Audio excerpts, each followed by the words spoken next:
Welcome to the Deep Dive. Today we're going way back in time. Ooh, way back. To explore the mysteries of the ancient Druids. Sounds fascinating. And our guide for this journey is an 1861 book. Wow. Titled The Veil of Isis, or Mysteries of the Druids by W. Winwood Reade. All right. And we're going to uncover some fascinating insights about their beliefs and practices, and even some of their connections to the modern world. I love finding those. Get ready for secret societies, Ooh. ancient rituals, Oh. and even a potential link to the Freemasons. Oh, wow. You won't believe what we've unearthed. Well, What's really interesting is that Reade was writing at a time when knowledge of the Druids was even more fragmented than it is today. Right. He was really trying to lift the veil on a world shrouded in mystery. That's a great way to put it. It's almost like we're time travelers ourselves, Uh-huh. using this book as our portal to the past. I like that. And one of the first things that struck me was Reade's idea about the origins of Druidism. Okay. He suggests a connection to ancient Persian magi, Interesting. Chaldean astronomers, Wow. and even Indian Brahmins. And that's a bold claim. It is a bold claim. Suggesting a shared ancestral religion that potentially predates even the biblical flood. Yeah. It's difficult to prove definitively. Of course. But it does make you wonder about the level of cross-cultural exchange happening in those ancient times. It really does. And if there was that much interaction, what does it tell us about how ideas and beliefs traveled and evolved? That's a great question. Like, imagine those early Druids worshiping one god with simple altars of earth and unhewn stone. So similar to other ancient cultures. Exactly. They believed in heaven, hell, and the soul's immortality. Those ideas resonate across so many religions. Exactly. It speaks to a potential universality of certain spiritual concepts. Right. But then Reade also suggests that influences from other cultures, such as the Phoenicians, may have introduced practices like human sacrifice, which he argues corrupted the original purity of Druidism. It makes you think about how external forces can really shape and sometimes distort beliefs over time. It's true. But let's move on to something a bit more structured. Okay. How the Druids were organized. Right. It wasn't just a simple priesthood, was it? Not at all. The book reveals a fascinating three-branch system. 3 branches. Yeah. Okay, so the Druids weren't just priests. Right. They were philosophers, judges, healers, and teachers. Each role vital to their society. I see. So let's break down these branches. Okay. We have the Druid, the Bards, and the Ovid. It's a mouthful, isn't it? It is. And it's interesting that the Druid, who are like the intellectual elite guiding society, get their name from dur, the word for oak. The oak was profoundly sacred to the Druids. It must have held a special significance for them. Absolutely. Then you have the Bards. Yeah, the poet-musicians who praised heroes, sang hymns, and preserved history and genealogies. They sound pretty important. They were. Can you imagine them? Yeah. In their blue robes and cowls? With their 3-stringed harps? Yeah, it sounds like something out of a fantasy novel. It does. And then there are the Ovid. Ah, yes. The mystical branch. Focused on prophecy, divination, and the mysteries of nature. Their initiation rites involved trials by fire, water, and symbolic death. That sounds intense. It emphasizes how deeply connected they were to the natural world. And the power of symbolism. It makes you think about how those themes still resonate in modern spiritual practices. They really do. Speaking of knowledge, the Druids were serious about education, weren't they? They were Reade. Reade says that students would spend years memorizing thousands of verses. Thousands, wow. On everything from philosophy and law to astronomy and more. It highlights their commitment to learning and preserving knowledge. Absolutely. But it's also a bit tragic. Oh, how so? Their ban on writing meant that so much was lost. Oh, right. Imagine if Socrates or Pythagoras had never written anything down. Yeah, what wisdom might have vanished. Yeah, it's mind-boggling. But thankfully, they did leave behind some incredible physical evidence of their knowledge and skill. Like what? Stonehenge and other megalithic structures. Yeah, right, those massive stone monuments. They demonstrate a sophisticated understanding of astronomy, mathematics, and engineering. And to think they built these without modern technology. It really does challenge our assumptions about what ancient societies were capable of. It makes you wonder how they moved those massive stones. It really does. Yeah. But let's move on to some of the more symbolic elements of Druidism. Right. Reade mentions serpents, mistletoe. Ooh, mistletoe. And unfortunately, the practice of human sacrifice. Yeah, we'll get to that. So first, what kind of significance did serpents hold for the Druids? The serpent was profoundly symbolic, representing light, wisdom, and even healing. They even believed in magical serpent eggs. Serpent eggs? What are those? Formations created by a mass of serpents that were thought to possess potent magical qualities. Now that's something I haven't heard of before. They were highly sought after. It's interesting how a creature often viewed with fear or discussed in other cultures held such a revered position for the Druids.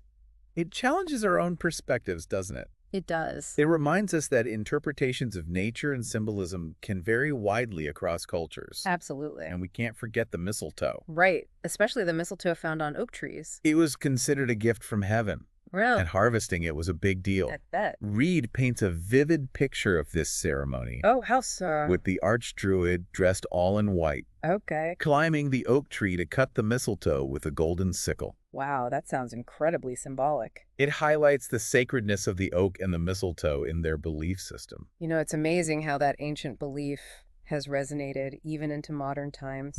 We still use mistletoe during the holidays. Even if most people don't know the origins of that tradition. Exactly. It's a great example of how ancient practices can leave behind traces in our modern world. Sometimes in unexpected ways. Now let's address the elephant in the room. Yeah. Human sacrifice. Right. Reade does talk about it. He does? And he states that it wasn't a common practice. He claims it was usually reserved for times of crisis. Okay. And that the victims were typically criminals, prisoners of war, or chosen by lot. It's difficult to grasp from our modern perspective. It is. But it's important to remember that many ancient cultures practiced human sacrifice. For various reasons. Yeah, it was a different world. With different values and beliefs. It certainly challenges us to confront the darker aspects of history. Yeah. And to recognize how much our own values have evolved. For sure. But let's move on to a more empowering aspect of Druidism. Okay. The role of women. Unlike many ancient religions, Druidism included powerful female figures. Called Druidesses. It wasn't just a male-dominated system, was it? Not at all. Druidesses held significant positions of authority and influence. Really? There were 3 classes. 3 classes of Druidesses? Those who served in temples, those who assisted in rituals, and a secretive, prophetic sisterhood consulted for important matters. Wow, that's incredible. Some were even renowned for their accurate predictions. Oh yeah, like what? Including foretelling the deaths of Roman emperors. It challenges the stereotypical view of women's roles in ancient societies. Definitely. Especially when you consider the power and reverence these Druidesses commanded. It definitely adds another layer to our understanding of their society. It seems they recognized and valued the contributions of women. Yeah. In ways that many other cultures of the time did not. Absolutely. Now, this era of Druidic influence couldn't last forever. Sadly, no. As we know, the rise of the Roman Empire spelled trouble for the Druids. The Romans, with their military might and their desire for control, saw the Druids as a threat. Because? Especially given their influence over the Celtic tribes. This clash of cultures and ideologies was bound to lead to conflict. Yeah, and Reade doesn't shy away from describing that conflict. He doesn't. He talks about the Roman campaign against the Druids. Yeah. Culminating in a tragic confrontation on the Isle of Mona. Right. Where the Romans destroyed their sacred groves. It was a devastating loss for the Druids. In what ways? Not just in terms of lives lost. Oh, right. But also in the destruction of their sacred sites and the disruption of their way of life. It marked the beginning of the end for their era of dominance in Britain. It did. But even in defeat, their influence didn't completely disappear, did it? No, not at all. Their beliefs and practices seeped into folklore and traditions. We see echoes of their reverence for nature in many modern customs. Like what? Like bonfires and the veneration of sacred wells and springs. It's remarkable to think that something as simple as a bonfire might be connected to ancient Druidic rituals. It really makes you wonder about the hidden connections between the past and the present. It speaks to the enduring power of belief and tradition. And how even seemingly vanished cultures can leave lasting traces on the world. Speaking of lasting traces, yeah, Reade makes a fascinating connection that might surprise you. Okay, what's that? A possible link between Druidism and Freemasonry. Really? It's an intriguing theory, isn't it? It is. Reade points to similarities in rituals, symbolism, and hierarchical structures. Okay. Suggesting that Freemasonry might have incorporated elements of Druidic tradition. So he's suggesting that there's a connection between the two. He even highlights the emphasis on secrecy and elaborate initiation rites common to both groups. I have to admit that's a connection I didn't see coming. It's a reminder that history is full of surprises. Yeah. And that we shouldn't underestimate the enduring power of ideas and traditions. Even those that seem lost to time can resurface in unexpected ways. Exactly. Welcome back to our deep dive into the mysteries of the Druids. Before we move on, I want to circle back to something we touched on earlier. The connection between the Druids and the legendary figure of Hercules. You might be surprised to learn that the Druids had their own interpretation of this iconic hero. I know, right? It seems like an unlikely pairing. What was your take on the mighty Hercules? Well, instead of emphasizing his physical strength, the Druids saw Hercules as a symbol of eloquence and wisdom. They called him Ogmius and viewed him as the personification of persuasive speech. So instead of brawn, they revered him for his brain power. That makes sense considering the importance they placed on education and oral tradition. Exactly. Reade even describes Ogmius leading a crowd of people with chains attached to their ears. Chains attached to their ears. Symbolizing how captivating and persuasive speech can be. It's a powerful image that highlights the Druids' deep respect for the power of words. It makes you wonder if they had any legendary orators or storytellers whose words captivated entire communities. Their gatherings must have been quite something. It sparks the imagination, doesn't it? Now, shifting gears a bit, let's delve into their legal system. Reade suggests that the Druids served as judges, settling disputes and maintaining order within their communities. He mentions a fascinating detail. The Druid wore a special collar of judgment. A collar of judgment. That, according to legend, would strangle anyone who delivered an unjust sentence. Talk about accountability. It's a pretty dramatic visual, isn't it? It really underscores the gravity with which they approached justice and fairness. They believed in a system that held even those in positions of power responsible for their actions. It's interesting how they incorporated those beliefs into their legal system. It wasn't just about rules and punishments, but about a deeper sense of morality and cosmic balance. Precisely. Now let's move on to another aspect of their society, their role in healing. Remember, they were deeply connected to nature, seeing it as a source of both physical and spiritual well-being. Reade talks about their use of herbs and plants for medicinal purposes. It reminds me of how many modern alternative medicine practices draw inspiration from ancient traditions. It's fascinating how that knowledge has been passed down through generations, isn't it? And the Druids' reverence for water played a role in their healing practices, too. Right, we discussed the sacred wells and springs earlier. They weren't just sites for rituals. They were believed to hold curative properties. Exactly. People would visit these wells seeking healing and relief from various ailments. It's a belief that persists in many cultures, even today. It speaks to a deep-seated human belief in the power of nature to heal. And I have to ask, what about those serpent eggs? Did they have any medicinal uses? According to Reade, serpent eggs were believed to possess a wide range of magical properties, including healing abilities. They were highly sought after and thought to bring good fortune. It's remarkable how the serpent, which often symbolizes danger or temptation in other cultures, held such a positive and revered position in Druidic belief. It challenges us to reconsider our own assumptions about symbolism and meaning. It reminds us that interpretations can vary drastically depending on cultural context. Now, before we move on, I want to address a topic that Reade doesn't shy away from. The darker side of Druidic practices, specifically human sacrifice. It's a difficult subject to discuss, but it's important to acknowledge that human sacrifice was a reality in many ancient cultures, often during times of crisis or as a means of appeasing deities. Reade describes how victims were typically criminals, prisoners of war, or sometimes chosen by lot. He even mentions instances where individuals may have volunteered themselves as a sacrifice for the greater good of their community. It's a concept that's hard to wrap our heads around today. It's a stark reminder of how much our values and worldviews have evolved over time. But it's also a reminder that even societies with advanced knowledge and spiritual beliefs could engage in practices that we find morally reprehensible today. It underscores the importance of studying history with an open mind and a willingness to understand the complexities of the past. It's not always black and white.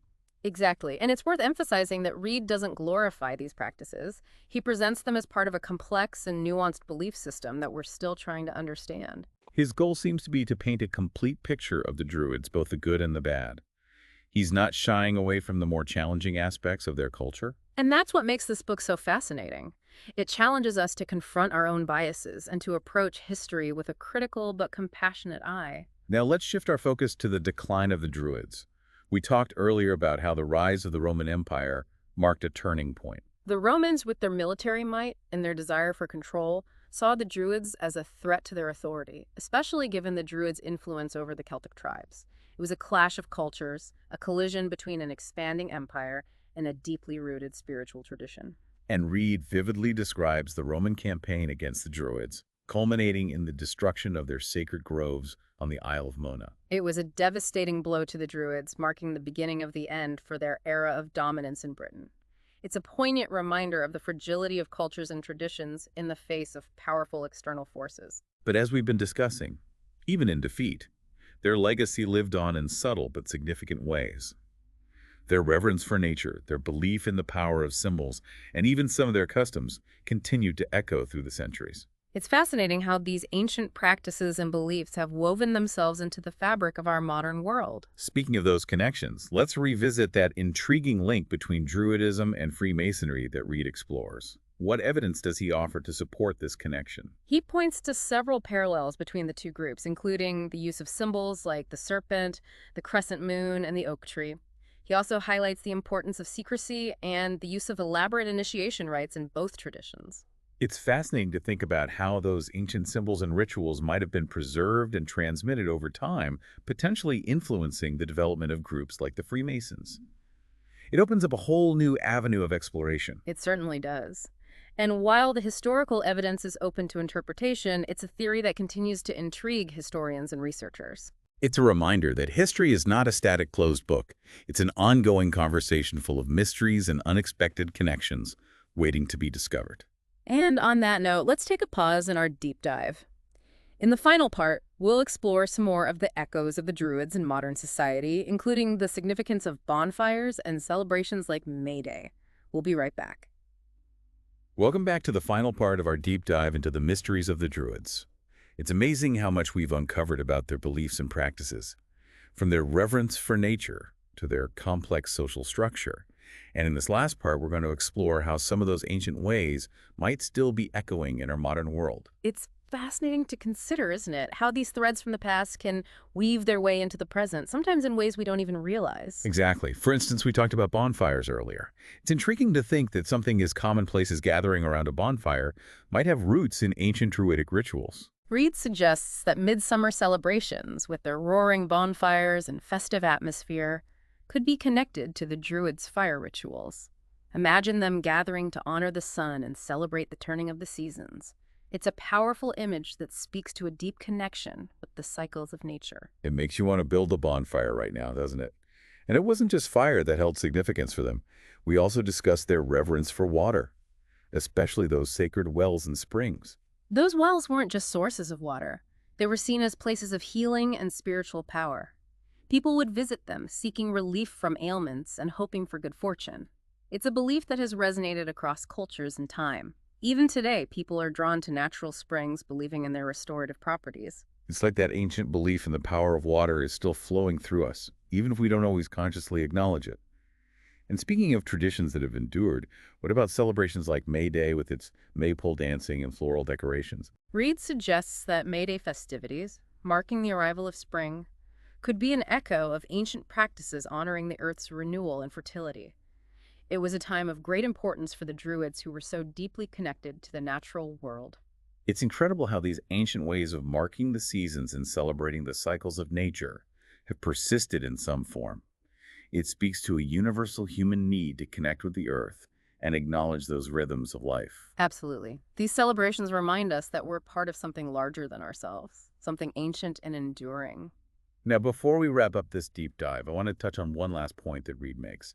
It's something that really got me thinking. The possible connection between Druidism and Freemasonry. It's a theory that has sparked a lot of debate and discussion. Reade draws parallels between the two groups, highlighting similarities in their rituals, symbolism, and hierarchical structure.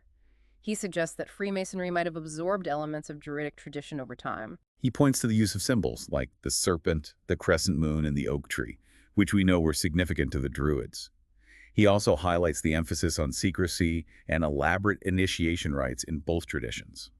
While there's no definitive proof, it's a fascinating theory that invites us to consider the hidden connections and influences that might shape groups and traditions.